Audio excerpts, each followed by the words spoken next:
ముస్లింలు బీసీలుగా చేరిస్తే తప్పేంటి అని. బరాబర్ తప్పేది.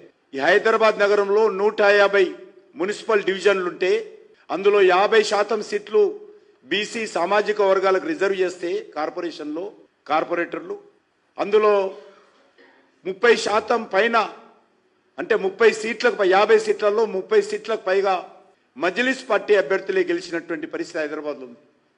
ఈ ప్రమాదాన్ని మేము హెచ్చరిస్తున్నాం. గతంలో కూడా బీసీడీలో కొంతమంది ముస్లింలు కులపరంగా వెనుకబడినటువంటి వాళ్ళు ఉన్నారు.